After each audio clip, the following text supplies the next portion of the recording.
नमस्कार, मैं हूं निरंजन कुमार। DWN न्यूज में आप सभी का स्वागत है।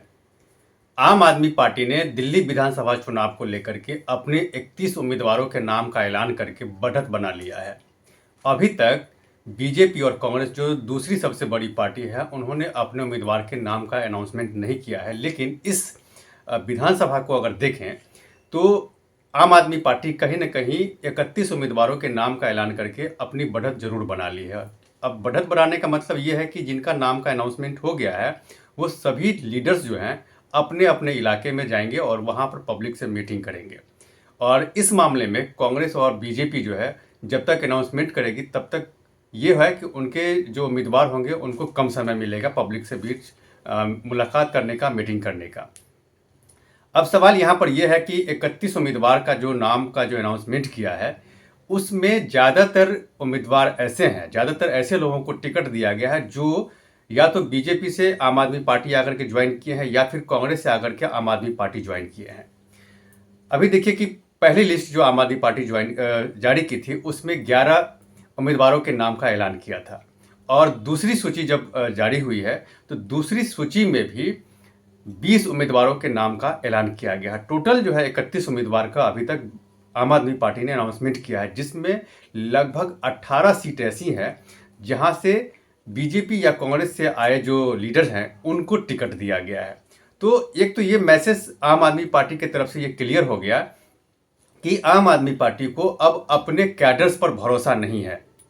उनका कैडर्स, इसलिए मैं कह रहा हूं क्योंकि साल 2014 में जब सत्ता में आई थी आम आदमी पार्टी, तो वो 67 सीटें लेकर के आई थी, यानी कि 70 विधानसभा की सीटें हैं जिसमें से 67 सीट जीत करके आई थी। और जब 2020 में दूसरी बार विधानसभा का चुनाव हुआ, जिसमें आम आदमी पार्टी एक बार फिर से जीत करके आई, तो यहाँ पर आम आदमी पार्टी को 62 सीटें मिली थी। अब देखिए, उस समय तक ये था कि आम आदमी पार्टी ने अपने जो लीडर्स थे, उनके जो कार्यकर्ता थे, उनको उन्होंने टिकट दिया। और कई तो ऐसे लोग थे जो लगातार 3-3 बार से वो विधानसभा का चुनाव जीत करके आए थे, उनको टिकट दिया। लेकिन 2025 की विधानसभा चुनाव में जो 31 सीटों के अभी तक जो नाम का अनाउंसमेंट किया है, उसमें 18 सीटें ऐसी है जिस पर आम आदमी पार्टी के मुखिया अरविंद केजरीवाल या तो बीजेपी से आए नेता को टिकट दिए हैं या फिर कांग्रेस से आए हुए नेता को टिकट दिए हैं। लेकिन यहाँ पर एक बात और भी बताना चाहूँगा कि बाकी जो सीटें हैं, बाकी जो टिकट दिया गया है अभी, उसमें ये भी है कि उन्होंने अपने जो विधायकों के टिकट काटे हैं, वहाँ पर उन्होंने अपने पार्षदों को भी टिकट दिया है। लेकिन सबसे चर्चा जो है 2 सीट को लेकर के है। 2 सीट में एक सीट ज़्यादा महत्वपूर्ण है।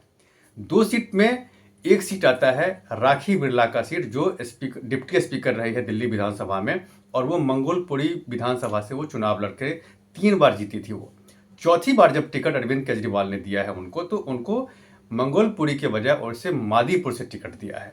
और दूसरा जो सबसे बड़ा, जिस पर चर्चा करना बेहद ज़रूरी है, ये है दिल्ली के उप मुख्यमंत्री मनीष सिसोदिया का।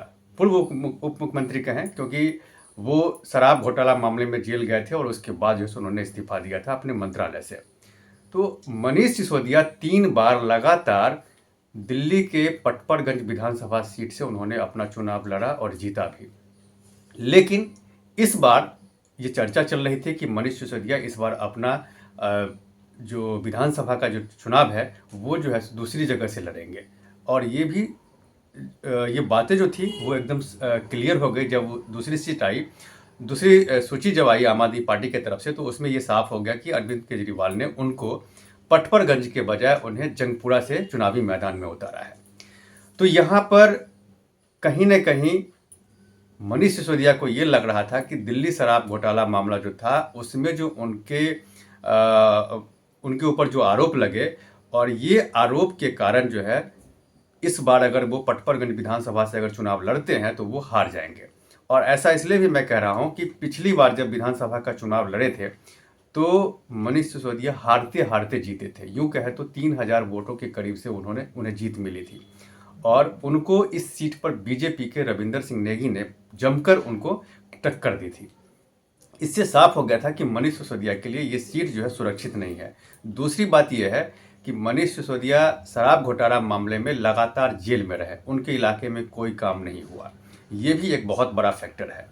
अब देखिए कि मनीष सिसोदिया के सीट बदलने से सबसे बड़ा जो पॉजिटिव चीज़ जो गया है वो बीजेपी और कांग्रेस की तरफ गया है। ये दोनों ही पार्टी जो है बहुत ही आसानी से ये पब्लिक के बीच ये मैसेज डालने की कोशिश करेंगे कि मनीष सिसोदिया शराब घोटाला मामले में फंसे हुए थे, वो आरोपी हैं और वो इन्हीं वजहों से वो इस सीट को छोड़ करके दूसरी सीट पर गए हैं ताकि वो वहाँ से चुनाव लड़े और वहाँ से जीते, क्योंकि उनको यहाँ पर अपनी हार नज़र आ रही थी।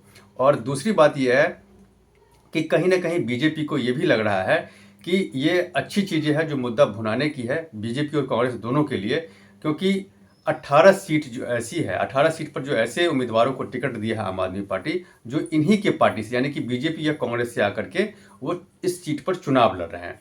तो यहाँ एक बात तो साफ है कि अरविंद केजरीवाल को अपने कैडर पर, अपने कार्यकर्ता पर अब कोई भरोसा नहीं है। वो लगातार दूसरी पार्टी से आए जो लीडर्स हैं उनको वो वोट कर रहे हैं। तो कांग्रेस ने आम आदमी पार्टी पर जो है कटाक्ष किया है।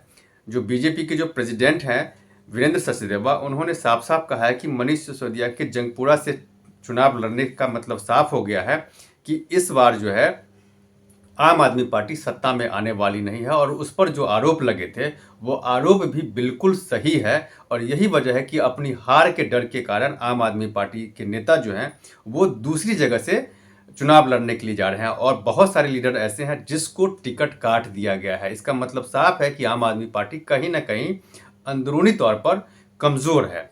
वहीं अगर हम बात कांग्रेस के अध्यक्ष की करें तो कांग्रेस के दिल्ली प्रदेश के अध्यक्ष जो हैं देवेंद्र यादव, उन्होंने दूसरी जो सूची जारी की गई है जिसमें 20 उम्मीदवारों को दिया गया है टिकट, उसमें से उन्होंने कहा है कि 13 मौजूदा विधायकों का टिकट काट दिया गया है, जबकि पहली जो सूची जारी थी 11 में 6 उम्मीदवार जो है वो दूसरे दल से आए थे, उनको टिकट दिया है।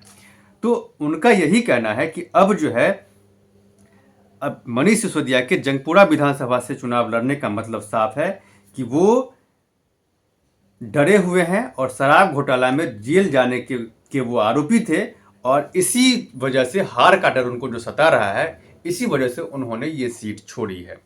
तो देखिए इस पर आगे क्या होता है और आम आदमी पार्टी जो है अभी बाकी जो बची सीटें हैं उस सीट पर कितने जो उनके लीडर्स हैं उसके टिकट काटेंगे और वहाँ पर नए लोगों को मौका देंगे, वो देखने वाली बात होगी। क्योंकि कहीं ना कहीं आम आदमी पार्टी जो है अब वो पार्टी नहीं रहेगी जो कभी कहती थी कि जो भैया हम पाक साफ लोग हैं और अच्छे लोग हैं, हमें आप वोट कीजिए और हम आपको दिल्ली को बेहतर बनाएंगे। लेकिन पिछले 10 साल का अगर उनका रिकॉर्ड दिखा जाए तो पिछले 10 साल में अरविंद केजरीवाल ने रेवड़ी पॉलिटिक्स के अलावा उन्होंने डेवलपमेंट का कोई काम नहीं किया है। और अभी जो टिकट बंटवारे में जो देखा जा रहा है उसमें यही है कि उनको अपने कैडर पर अब भरोसा नहीं है, इसीलिए वो बीजेपी और कांग्रेस से या फिर दूसरे दल से आए लोगों को टिकट दे रहे हैं। तो ये साफ है कि कहीं ना कहीं अरविंद केजरीवाल को भी ये लग रहा है कि उनके खिलाफ जो है अब एंटी इनकम्बेंसी है और इससे पार पाना बहुत मुश्किल है। तो देखना है कि आने वाले दिनों में क्या कुछ होता है, इस पर मेरी नज़र बनी हुई है। और आप दिल्ली विधानसभा से चुनाव से संबंधित अगर किसी खबर के लिए आप मेरे इस चैनल को सब्सक्राइब कीजिए। धन्यवाद।